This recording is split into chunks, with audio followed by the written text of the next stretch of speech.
আয়াত ২৮ وَيَوْمَ نَحْشُرُهُمْ جَمِيعًا ثُمَّ نَقُولُ لِلَّذِينَ أَشْرَكُوا مَكَانَكُمْ أَنْتُمْ وشركاؤكم فزيلنا بينهم وقال شركاؤهم ما كنتم إيانا تعبدون।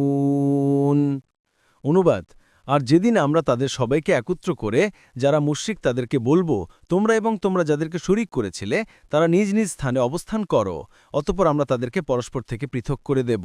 এবং তারা যাদেরকে শরীক করেছিল তারা বলবে, তোমরা তো আমাদের ইবাদত করতে না। তাফসীর ১ নং ফুটনোটের বিবরণ, অর্থাৎ আল্লাহ তাআলা হাশরের মাঠে সবাইকে একত্র করবেন। কোরআনের অন্যত্র আল্লাহ এই ঘোষণা দিয়েছেন, কোথাও কোথাও বলেছেন যে তিনি কাউকে ছাড়বেন না, যেমন আর আমরা তাদের সকলকে একত্র করব, তারপর তাদের কাউকে ছাড়ব না, সূরা আল কাহাফের ৪৭ নং।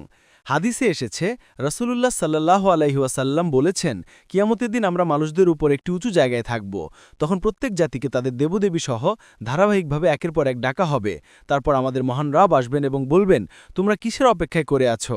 তখন তারা বলবে, আমরা আমাদের মহান রবের অপেক্ষায় আছি। তখন তিনি বলবেন, আমি তোমাদের রব। তখন তারা বলবে, আমরা তার দিকে তাকিয়ে দেখব। তখন তিনি তাদের জন্য তাজাল্লি দিবেন এমত অবস্থায় যে তিনি হাসছেন। আর তখন মুমিন এবং মুনাফিক প্রত্যেককে নোট দিবেন, যার উপরে অন্ধকার চাপা থাকবে। তারপর তারা তার অনুসরণ করবে পুলসিরাতের দিকে। তাদের সাথে মুনাফিকরাও থাকবে। সেই পুলসিরাতে থাকবে লোহার হুক ও বর্ষি, এগুলো যাকে ইচ্ছা পাফরাও করবে। তারপর মুনাফিকদের নূর নিভিয়ে দেয়া হবে, আর মুমিনরা নাজাত পাবে। তখন প্রথম দল যারা নাজাত পাবে তাদের চেহারা হবে ১৪ রাত্রির মতো চাঁদের মতো, ৭০,০০০ লোক, তাদের কোনো হিসাব হবে না। তারপর যারা তাদের কাছাকাছি হবে তারা হবে আকাশের সবচেয়ে উজ্জ্বল তারকাটির মতো।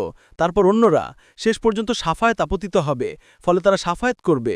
এমনকি যে লা ইলাহা বলেছে, যার অন্তরে জব পরিমাণ তা থাকবে, তাকেও বের করা হবে, তাকে জান্নাতের আঙ্গিনায় রাখা হবে। আর জান্নাতীরা তাদের গায়ে পানি ফেলতে থাকবে, ফলে তারা বন্যার উদ্ভিদ যেভাবে উৎপন্ন হয় সেভাবে উদ্গত হবে, আর তাদের পোড়া চলে যাবে। তারপর তারা আল্লাহর কাছে চাইবে, শেষ পর্যন্ত তাদের জন্য থাকবে দুনিয়া ও তার মতো ১০ গুণ। মুসনাদে আহমদ ৩-৩৪৫ থেকে ৩৪৬ নং। ২ নং ফুটনোটের বিবরণ, আয়াতে বলা হয়েছে ফাযাইয়ালনা বাইনাহুম। কোনো তাফসীরকারক এর অর্থ করেছেন, আমরা তাদের পারস্পরিক সম্পর্ক ছিন্ন করব বা ঘুই। আবার কোনো তাফসীরকারকের মতে এর অর্থ হচ্ছে, আমরা তাদের মধ্যে পার্থক্য সৃষ্টি করে দেব, অথবা তাদেরকে পরস্পর থেকে পৃথক করে দেব। তাবারি সাদি, অথবা অর্থ হবে তাদের মধ্যে এবং মুমিনদের মধ্যে আমরা পার্থক্য করে দেব। জালালিন, যেমন অন্য আয়াতে বলা হয়েছে, হে অপরাধীরা, তোমরা আজ পৃথক হয়ে যাও, সূরা ইয়াসিন ৫৯ নং। ৩ নং ফুটনোটের বিবরণ, অর্থাৎ যাদেরকে দুনিয়াতে দেবদেবী বানিয়ে পূজা করা হয়েছে তারা সেখানে নিজেদের পূজাদীরকে পরিষ্কার বলে দেবে যে, তোমরা যে আমাদের পূজা করতে তা তো আমরা জানতামই না, আমরা তোমাদেরকে আমাদের ইবাদত করার জন্য কোনো নির্দেশই দেইনি। আল্লাহ সাক্ষী যে আমরা তোমাদের ইবাদতে সন্তুষ্ট ছিলাম না। কুরতুবী ইবনে কাসির। আর যদি মাবুদ বলে এখানে শয়তানদের উদ্দেশ্য নেওয়া হয়ে থাকে, তখন অর্থ হবে তারা এই কথাগুলো ভীত হয়ে বা বাঁচার জন্য মিথ্যা বলবে। কুরতুবী।